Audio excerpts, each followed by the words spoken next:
Hello, thank you for joining us today on Matters of Substance. This is Carly. I go by she, her. Hi, this is the co-host Caitlin, and my pronouns are she and her also.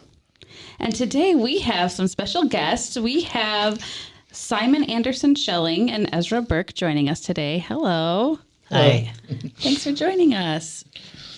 Would you guys like to go ahead and introduce yourselves a little bit, share a little bit about why you're here today? Yeah, my name is Simon Anderson Schelling. I use he, him pronouns, and I am the chair of LGBTQ Outreach of Porter County, and we're here to discuss the substance use in the LGBTQ plus community. And I'm Ezra Burke, he, him pronouns. I'm also on the board of LGBTQ Outreach in Porter County. I'm a public school teacher in Porter County. And I think that part of why we're here today is to talk about the importance of our organization in the community, both for youth in our schools and the support and advocacy work that they need, as well as for adults in the community and looking for resources, education, and empowerment in Northwest Indiana. Awesome. Well, we really appreciate y'all being here.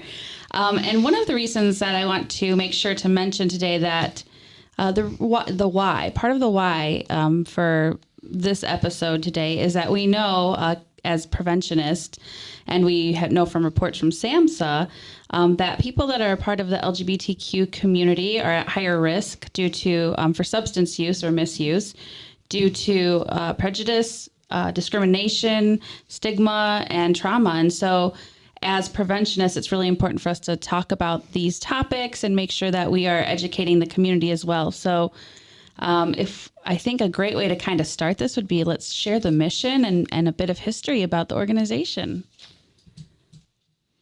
All right, so the mission for LGBTQ Outreach of Porter County is to promote an affirming community to LGBTQ plus youth and adults through empowerment, advocacy, opportunity, and support. And Ezra will talk about the history. So our organization was founded with a call from some concerned parents 4 summers ago. So back in the summer of 2019, this is pre-COVID, and our story as an organization definitely has COVID in the middle of it. And luckily, as we were a fledgling organization, that actually didn't really have a huge negative impact on us. We were able to pretty easily, with a brand new organization, sort of change gears and put on all different types of skill sets and keep our fledgling organization growing.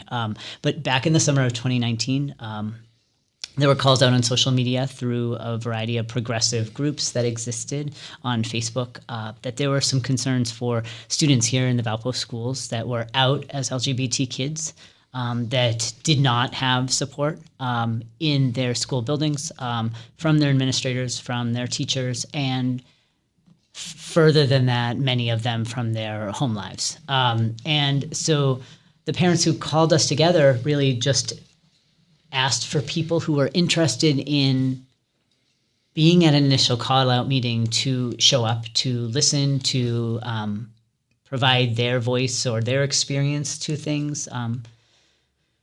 We were both at those initial meetings early on. It was an election year, so it was definitely a very interesting group of progressive and democratic candidates to be who were interested in the issues, who wanted to get their feet wet with like what the concerns were for this part of their potential voter base. There were several parents there. There were a few teachers there. There were some strong allies and parents of queer youth there. I do use queer youth as something that is a term that is embraced by the community. It sometimes is cringed on by people who don't know, that, but I tend to use queer as an umbrella term rather than saying LGBTQ every single time. And in those early meetings in the summer of 2019, it was decided that while there were like giant, lofty, amazing ideas that we needed, that included finding a vacant building in all of Valparaiso and getting a daily drop-in center and having educational programming like every single day, and having like that, we went from like these giant lofty ideas to like what is most important right now, what are the services that are most lacking, how can we step in and provide that, and then who are those people and that could do that. And so the organization was born out of that. It took us only one calendar year till summer of 2020 to become an official 501c3 and incorporated. We had lots and lots of help with that along the way. We, during that time, started pre-COVID running weekly at the time, youth groups for kids 12 through 18. And during that time, there was like a huge variety of kids that came from the entire Porter County area. And then COVID hit that spring and everything kind of went virtual. We were able to have our first major event at the end of the summer of 2020 as sort of a celebratory event of us becoming an official organization, and also National Coming Out Day is in October of every single year. And so we held our first event at an outdoor park here in Valpo, had over 80 participants, you know, from like little 6 and 7 year olds to 70 and 80 year olds. And we had a drag bingo event from local drag queens who provided their services and had like a following. And so that was sort of like the first year in a nutshell in terms of us deciding that work with youth was first and foremost, and then the rest of our mission sort of fell into place in terms of the education we wanted to work in the do in the community, advocacy work we wanted to do when there was concerns that came up politically and publicly, and we went from there. Can I just say, I mean, having a 501c3 completely like come into like practice or whatever you want to, however you want to say it, but having that accomplished within a year, that's a big deal. Mm-hmm. That's a huge undertaking. And having 80 people at your first time, like event or during, you know, kind of or a very stressful time, you know, a few months after the pandemic began, that's a lot of people. I mean, we try to get that, you know, we try to get 25, 30 people to come to our event. So and having successful. Yeah. And having such a wide variety of people as far as age groups and everything else. So that was huge. I'm sure you guys were proud of that. Yeah, we were actually really excited about that. Initially, we weren't sure because you get those Facebook events that you're like, oh, it says that we're going to have all of these people, and then you're like, only half of them are really showing up. Right. And actually to see all of them come out was impressive and really exciting. And it solidified the fact that we're needed in the community amongst all age groups, not just the youth that we've primarily focused on in our beginning part of our infancy. And don't you think that says a lot when you see people show up to events, when you see the turnout for certain events, like in the recovery world, or in mental health and, you know, LGBTQ, you see that there is a need. It's like, I think it finally, like you said, solidifies. And I think the goal is for people to actually see it, people that are skeptical, you know, and to see it with their own eyes or to hear about it through, oh, this was a great turnout. You know, this is a very much needed and much utilized resource that, you know, we were lacking in before. Yeah. And I'm impressed just by the fact that you guys had the ability to have that many people come together. I mean, it, like you said, it just shines a spotlight on how much it's needed. And I find it super interesting that it all kind of started with students in the school system here locally in Porter County. A lot of times, and not to say anything negative, but it can be really hard to get like kind of that coordination with school systems. And so to have your guys that ability to get into the school systems and have like feedback from them and start a group that's impacting their students, it's a triumph too. And I do want to say for clarification, that's definitely something that is an immediate goal of ours in the coming year. I would not necessarily define our relationship with the students and their families as being one that also still yet collaborates with the schools. That is something we are definitely working to do to continue to solidify our legitimacy as an organization, especially on the educational front in the community, in order to help build build reasoning for them to want to utilize us, them being school administrations in the local area. So I would not say that like we have an in the schools themselves. There is some pushback even about things like putting flyers up because we're an outside organization. We're not something sponsored by the schools. Although we would love to have that. A lot of those connections right now are unique connections through a specific school counselor, a specific GSA coordinator, or like diversity club leader. They're not at the administrative level yet, although it's somewhere we would like to be, and we definitely have identified some advocates in that area. Yeah. I mean, that's a huge step even still, knowing where the connection starts. Because that's one of the areas that we sometimes can find challenging as well. So we understand that aspect of things, right? So it's great, though, that you're looking in the future to kind of coordinate or collaborate there. What are some of the things that you would be looking to collaborate on? I know that you mentioned possible events in the future, different. You've mentioned a few times different educational programs. What would those look like? I mean, we've already held at least one educational event at the Porter County Library here in Valpo. It was a transvisibility workshop where we had a speaker come in and they presented, in essence, their story about being visible and what that does for other people. And that was a big turnout. We did a live event on Facebook and Zoom, and we had probably like 70 people show up, like view that all together. And then we had, I want to say it was like 30 or 40 people that were in the building, which was really, I mean, it was nice to see that as well, because we were also, I mean, that's the thing that we got to remember too. This was always also all during like end of pandemic, where people weren't really wanting to come together, but saw that it would be a helpful situation. And we had all sorts of people at that event. We had teachers, we had therapists, we had some local government people there as well. Our chief of police. The chief of police was there. So it was a lot of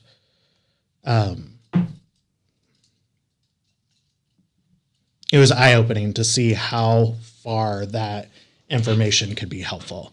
Yeah. We've also recently done a presentation with Valparaiso University on how to be inclusive in the workplace. So those are just a few presentations that we have done and that we're able to do. So.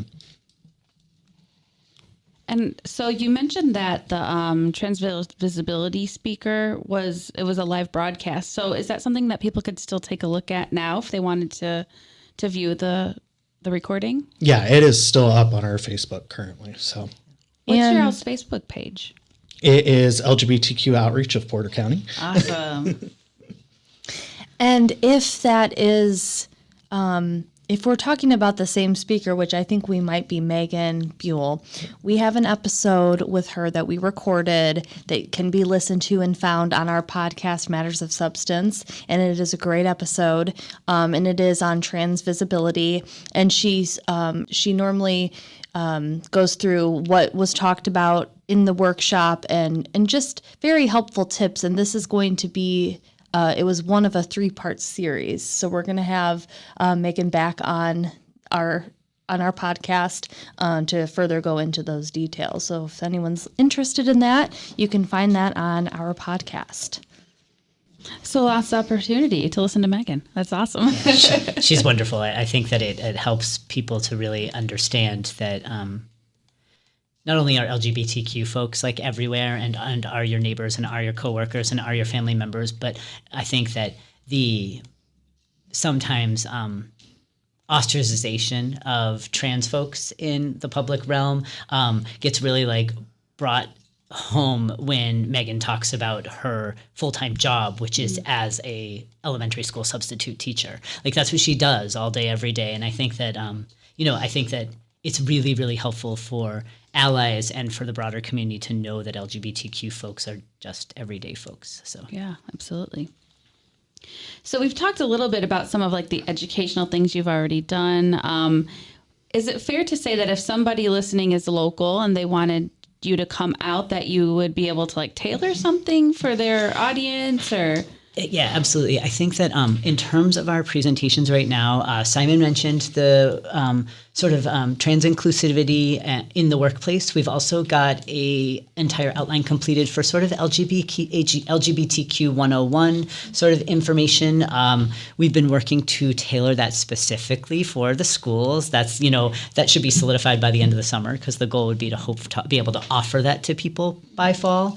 I think something else that we've talked about a little bit and both of us feel strongly about, but would obviously want to work with another partnering organization or two or three, is about the intersectionalities of LGBTQ issues and social justice, and LGBTQ issues and violence, and LGBTQ issues and, again, maybe something like, substance abuse, about people of color and the struggles that are, I often like to quote the same struggles, different differences. It's there's a lot that's the same. So. Well, I'm glad to hear that. If people are interested in having you all tailor something, or even any of the topics that you've already mentioned, they're welcome to reach out and do that. What would be the best contact for them to go through to get a hold of you?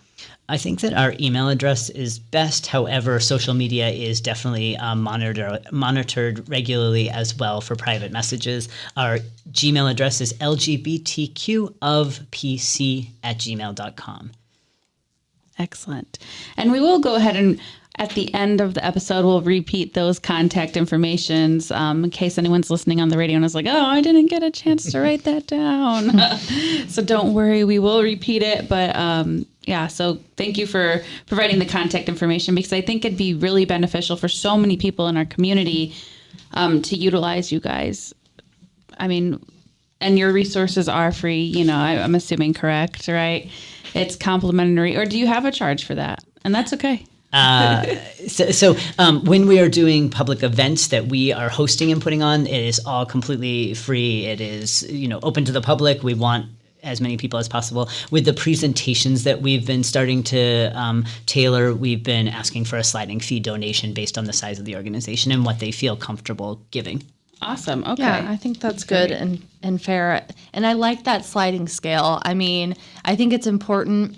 Different groups they want to be able to, there's different resources that I'm sure you guys would like to be able to have. And I think it's very fair. And I think it's just a helpful way for people to sort of, give to this group, and it's not just a donation, you are providing a service and you're asking on a sliding scale fee. I think that's really cool, actually.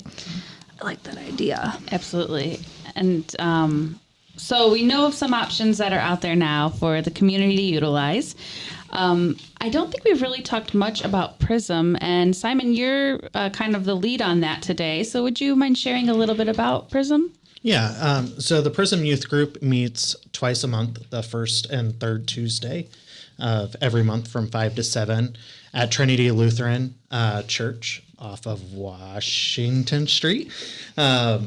They've graciously given us space where we have our own room and we are able to decorate and hang out.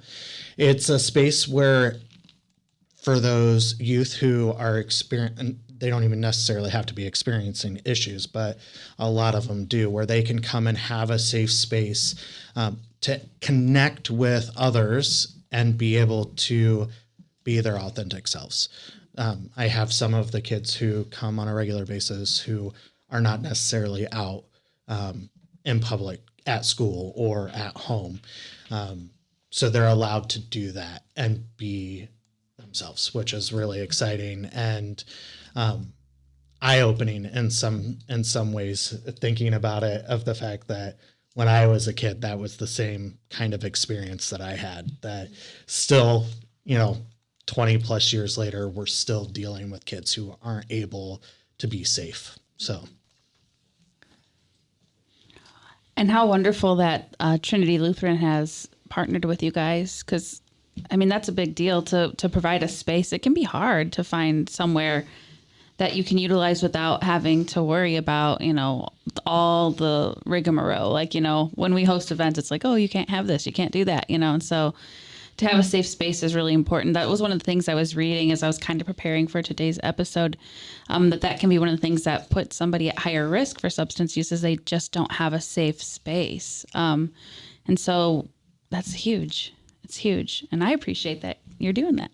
Absolutely. And Tim Leitsky, the pastor of the church, has been an outspoken ally from the very start. He was one of the ones at our early meetings 4 years ago. For him, that in-kind donation of the space, I think for him, not to put words in his mouth at all, but he's the pastor of a church that is very intentional in the fact that there are rainbows in every single door, that it is publicly and visibly a welcoming and affirming space. And so I think for him, even though we are not a religiously affiliated organization at all, that it falls for him into like his service and his mission to provide that physical brick and mortar space for us to be able to hold our organization and our groups. And now that we have a set space too, we can do more and more of our meetings there as we continue to expand.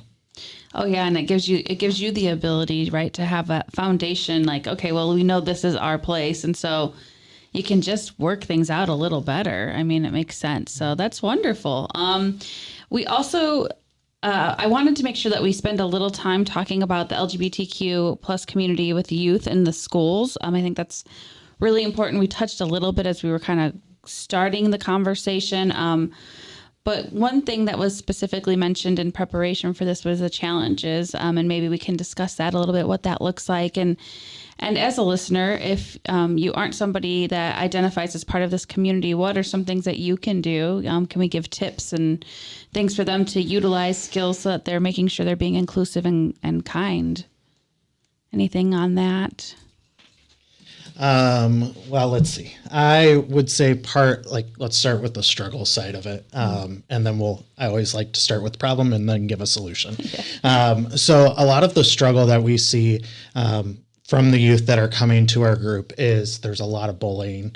There is, and we see it in all levels, but it's a higher statistic among LGBTQ plus youth.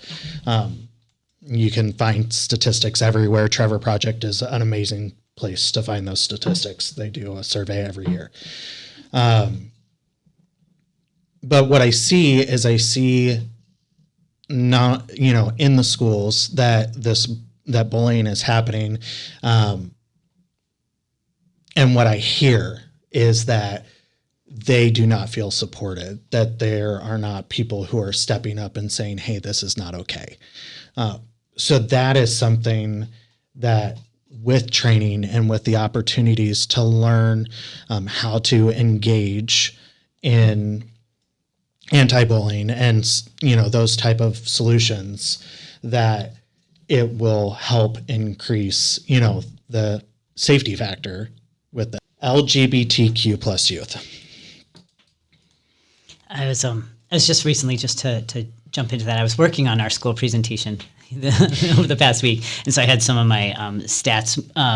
Simon mentioned the Trevor Project, which is amazing. GLSEN, which is the Gay, Lesbian, Straight Educators Network, also has long-term statistics to pull from, as well as specific state snapshots that they do every few years. And their most recent one that they did all 50 states on was in 2019, that they collected data from 6th through 12th graders pre-pandemic. My guess is they'll wait another year or two now till things settle down. And then they do a comparison. They do a national look at things and an Indiana and a state-by-state basis. And just some of the ones that pulled up for me was that the majority of LGBTQ students in Indiana regularly, which included sometimes, often, or frequently, heard anti-LGBTQ remarks in school. Saw some also regularly heard school staff make homophobic remarks. That was 21% of them. And that 34% of students heard negative remarks about gender expression. Many LGBTQ students report discriminatory policies and practices in their schools. Less than a third of LGBTQ students report their school administration is somewhat or very supportive of them as students. And then the last one that I thought is interesting, that just sort of shows progress is being made in terms of, and then we can let Simon go back to solutions-based stuff. But it was that Of that survey in 2019, nearly 97% of kids could identify at least one school staff member who is openly supportive of LGBTQ students, but just over 50% could identify 5 or more. So it shows that people are visible in the schools, that they have a resource or two in the schools, but that the culture and the community of the schools overall are not that I can identify all these teachers as safe spaces because I'm in a school and people should protect me. And so I think that's something that still obviously needs work and it needs education. And I think that's part of what we're trying to build. Solution stuff. Yeah. So again, like the education is key. Education of students, education of administration and faculty. Also, what I like to say to people, to the general public, that's not just the schools, is that when you're talking to somebody, being able to just talk to them, and it not be a big deal, because I can tell you, as being a transgender man, it is very nobody questions it, because they look at me and I don't I pass. I meet the stereotypical standards of I check off all these boxes of being a man. So not everybody falls into that standard. Not everybody meets that, wish list of, things. So being able to say, hey, what name do you go by? What's your pronouns? And that being a common thing versus, we're doing this podcast. Let's just put it out there and say, hey, we asked you guys to introduce yourselves and give your name and pronouns because that's what we do. It's not a commonplace thing. If it was a commonplace thing, then it wouldn't be an issue. And I think that's the thing that we need to work on is everyday people need to make it a commonplace thing of, hey, what's your name and what pronouns do you use? Or hey, do you feel safe? Or I don't know how many times I've as a member of the LGBTQ plus community have driven through Valpo and I look for those, gay pride flags and I look for those safe place stickers and I go, okay, if something were to happen, because that's always in the back of my mind, if something were to happen, I could go to this business, I could go to this house, I could, any of those number of things. And if we had more people who were willing to step up and be those safe places, that would give youth and adults more of a place to be able to be like, hey, I'm safe. These are places I can go. Absolutely. And to piggyback on that a little bit, one of the other sort of avenues we've taken as a part of our mission in terms of providing opportunities and support is beyond the piece of education is we just feel like it's so important to build community. And so all of our public events that we hold are open to the community. They're open to LGBTQ folks, they're open to youth, they're open to adults, they're open to allies, they're open to people who maybe don't know anything about the community and want to learn more. We're really excited. We have a group of seniors who do programming at out of VU who came and attended Megan Buell speaking because they didn't know anything about transgender people and want to hear more and have a presentation on LGBTQ folks now. So it's like those alliances happen more naturally when there's opportunities for people to interact with each other and to get to learn the commonalities they have with each other rather than the differences. And so one of the big things that we've done the last couple of summers and plan on doing it again are Discover community events, which are really just like social events, like open to, all ages. Simon really put the spearhead on those last year, and we focused on a bunch of parks and just like events that could just be a chance for people to like get to know each other and have casual conversations, sponsored by us. And so, everyone knew that they were an affirming, supportive place. But I think that having those happen was also a really, really good way to promote our visibility, as well as to let LGBTQ folks in the community know that, hey, look at all of these supportive people that come out that are a part of the community, whether they identify as a part of it or not.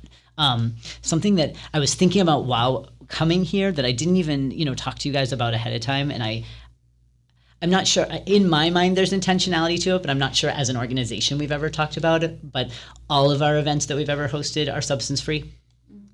up until this point. I know that for me personally, that's somewhat intentional. I have a history of substance use, and that for me, a lot of that tied into identity and really just personal struggles that I went through in my teens and 20s. And I know that for a long, long time, the only place that queer community really could feel safe and could go was in bars and clubs.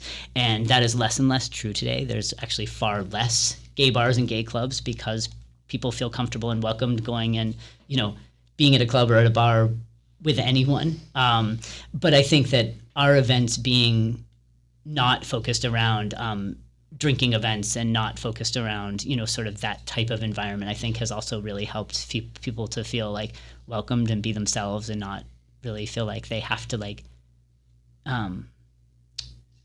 act in any kind of certain way that would be expected. So That's huge for me because I'm a person in recovery. I'm sober, and something like that is so helpful. I mean, yes, we can't. Not every event is going to be alcohol free, and I get that. And it's not that I can't be at events that have alcohol, but it is nice to know that is available because it's sometimes I get down and I'm like, is there anything that doesn't involve booze right now? And so it's nice to know that. So not only for sober people, but also for, it's friendly to everyone. And it's just the inclusivity that, to me, I find it interesting because you all are being so inclusive when there are just so many groups that they try to make themselves seem like they're inclusive, but they're really not. And I just think that it's really cool of you guys to do that. I was reading once again before a little preparation, and that was one of the things I read as well, is that oftentimes in the past, like a club or a bar was the most common place of safety and for meeting, and so I could definitely see how that could be problematic. And so it's wonderful that the organization is offering another option. I mean, can't really get much better, it sounds like, than that.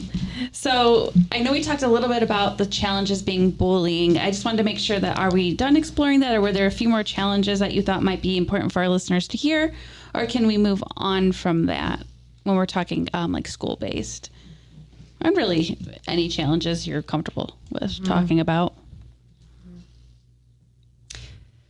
I think that something that we've experienced with some of our students is that they really, really desire the support of their family, and that not all of them have that right now. The kids that show up for our PRISM events most routinely are clearly out enough to their families and have supportive enough families that they get dropped off at a space that has the purpose of, allowing LGBTQ kids to come together. But I think that more often than not, the kids that we're not serving yet, the kids that we don't see, are the kids who either aren't out or aren't supported at home. And I think that does connect with the schools. I think that the schools could find a way to be a better resource, to be a better support for families, that the more the general public understands that providing safety, first and foremost, providing acceptance, equally as important, and just giving kids the opportunity to grow and become themselves is the thing that keeps them from being those statistics that we, we're not wanting to go into as much. But when we talk about substance abuse, when we talk about mental health concerns, when we talk about increased risk of suicide, it's not because that person's LGBTQ. Right. It's because they're not accepted. It's because they're not affirmed. It's because they don't have safe places to go. And so it's not a cause and effect so much as it is a secondary result. Well, and that was something I was going to ask is, when the teens come to PRISM, so they have a safe space there, but like you said, if they go home or when they go to school, they don't.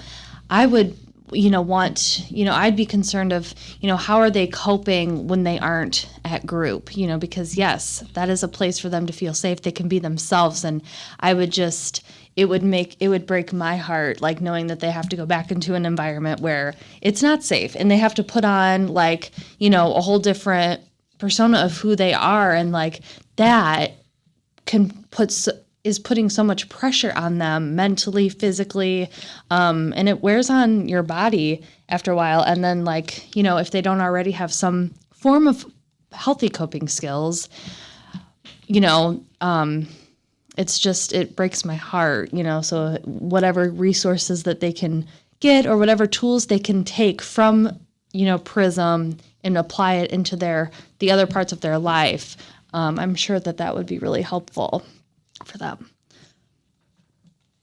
Yeah, I think that that is one of the main reasons why I'm wanting to be so involved is the fact that one, hearing the initial story that sparked this idea, being in the schools, but also when we originally started PRISM and then we had to shut it down because of COVID, we had kids that were not accepted by their families that were coming in. And it was sad because we knew that they were going to friends' house and, you know, where family members were, like that friend's family was accepting, and they weren't spending time there. And it's sad. I also would like to point out that through this group, when we initially started, we were one big group and we actually split off into two groups.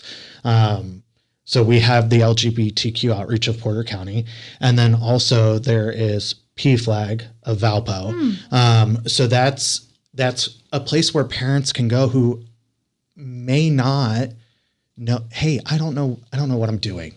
And I need tools or resources for support, or, you know, I don't know how to talk this through yet, or I'm not in a place where I'm you know, knowing how to be supportive or accepting. And so it's a good way for them to separately get support, because we don't necessarily see that as part of our, other than education.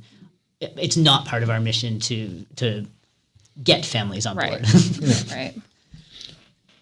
But it's wonderful to know that there is a resource too, because obviously that would be really important to have. If a parent is trying to navigate that and they don't know what they're doing, they could be hurting their child. And so having that as a resource that's a great thing. I've heard of PFLAG before. I didn't know much about it, and I didn't realize it kind of came from this outreach program as well. So that's wonderful to hear. I think that I have referred people to call PFLAG in the past because we've had that come up. So that's just great. I mean, you guys are doing so much work in the community to try and make it a safe place and educate people and reduce stigma. It's, I'm sure, a huge undertaking. I can't even imagine. But you know, I could say thank you for for doing what you're doing. PFLAG's a great organization. They've been around since the 1970s and have local chapters all over the country. Awesome. It's initially Parents and Friends of Lesbians and Gays. It has much more become a group of, like, you know, mostly supportive allies, and or folks who know that they need to get to the point where they're supportive allies. We actually are lucky that there's 3 in the region now. There's PFLAG Valparaiso, which is the newest group. There's a PFLAG chapter out of Crown Point, and there's also the longest standing one in the area, PFLAG Michigan City, who is one of the main hosts of Michigan City Pride that's happening on Saturday the 18th, which is something that we're all pretty excited about. Yeah. For those people who don't want to go into Chicago for tens and tens of thousands of people, Michigan City has an awesome all-day Pride event on Saturday, June 18th. I didn't realize that. That's awesome. Yeah. Yeah, it seems a little bit scary to get thousands and thousands of people together right now. Yeah. So that's great to know. So June 18th, hopefully this will air before then so people will hear it.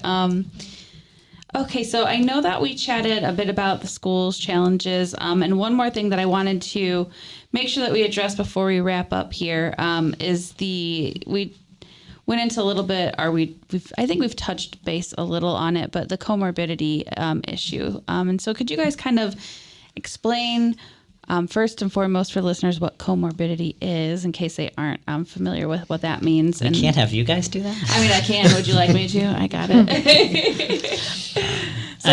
Okay, go ahead. I don't have the clinical definition of comorbidity. I can go for it. Don't worry. So when we're talking about comorbidity, we're talking about 2 things occurring at one time. And in this format, we would be talking about, well, I'll say in prevention, we talk a lot about maybe mental health disorders, and also that pairing with substance use disorder. Substance use disorder is something that has to do with mental health, but if we're talking about maybe suicide and substance use, that's a comorbidity.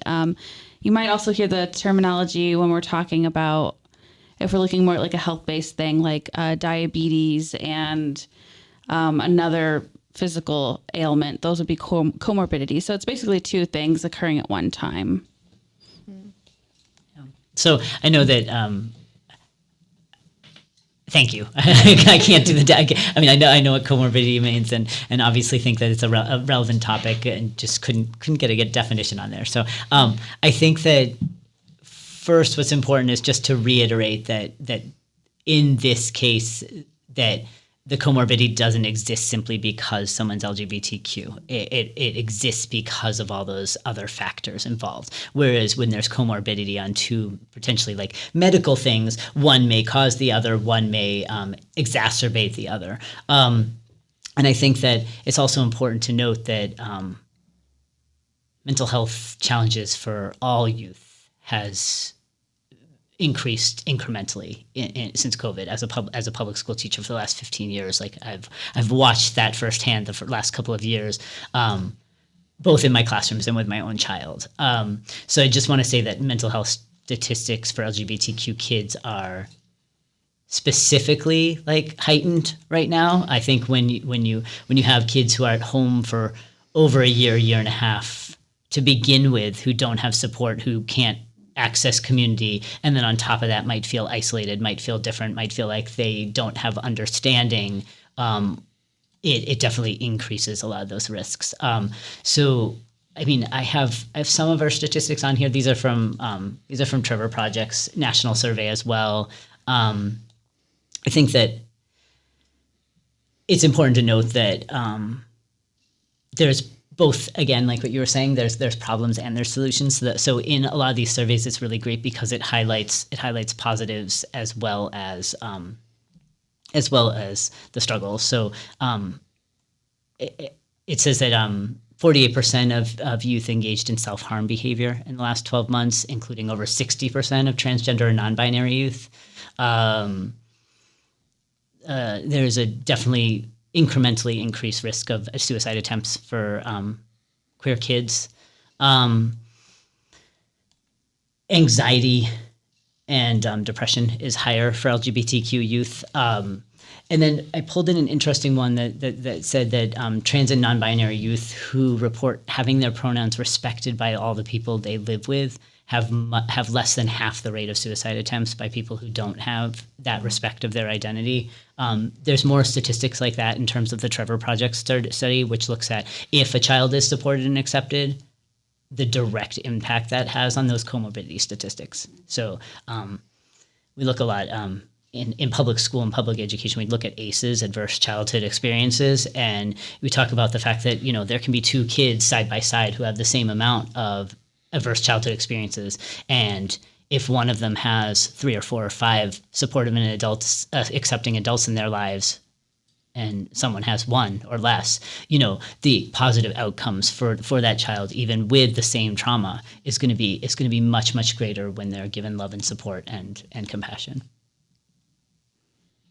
Yeah, I mean, I can go into this as well. I actually happen to work in the mental health field, and being able to see the impact of COVID in itself, and then also what it appears to be the increase of youth who are identifying as LGBTQ plus.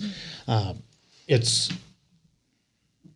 almost hand in hand, the overlapping intersectionality of mental health issues with having a safe space. Because just imagine if you do not have a safe space, how are you going to feel? You're going to be anxious. You're going to be depressed. And those are just things that are going to happen if you don't feel comfortable in your own home or in your school. So again, it goes back to the education and advocacy part. I'm always a find a solution for the problem type of person. So that's where we need to go in the future. And now, not just in the future, right now, that's where we need to go, is finding the places where people are willing to learn, and being able to increase those safe spaces for those youth. I just want to say, I want to highlight what you just said, Simon. Now, not in the future. So often we talk about what can we do to lay the groundwork for the future, and that's not a bad thing, but we need action and change now.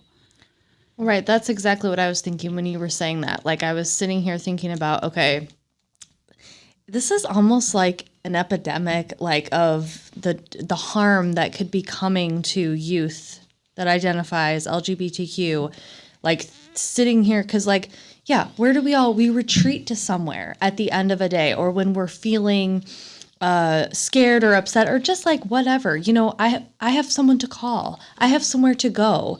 I have solitude where I feel comfortable. And if it was with, family or whatever, growing up thinking, okay, I know that when I get home, I'm going to feel safe and I can go and talk to my mom and we can sit together and she'll support me. But like, when you think about when anyone, or especially growing adolescents, when they do not have that, I mean, just that's, grounds for like developing some, could be PTSD even, and just like not having that support. I mean, just imagine that like gut-wrenching feeling at the end of the day being like, well, another day where I've had to, hide how I feel, not feel safe. I could have been shoved into a locker or a bathroom or something, and just like the detrimental effects of that happening, I think is just, I don't know. It really kind of eats away at me. So like you said, this needs to be happening like now. Like, please act with kindness, inform yourselves. Sorry, I just am kind of on a thing now, but anyway.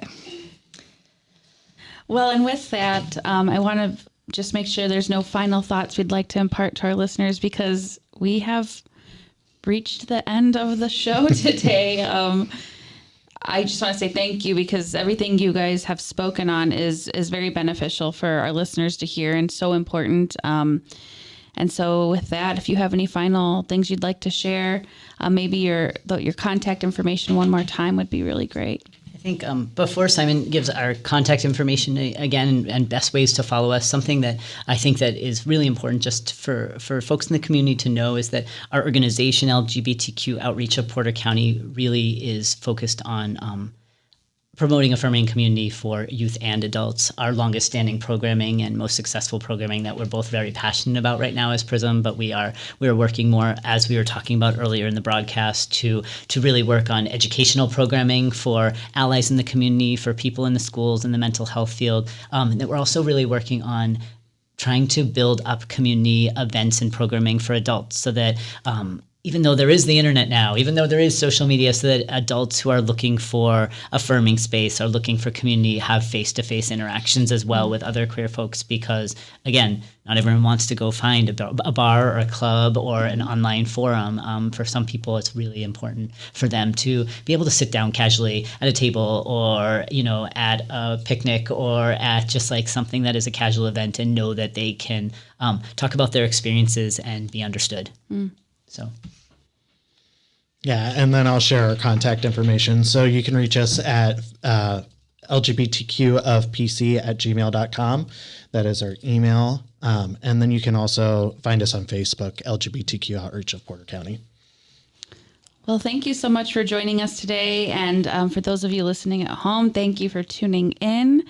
And you'll hear us again later.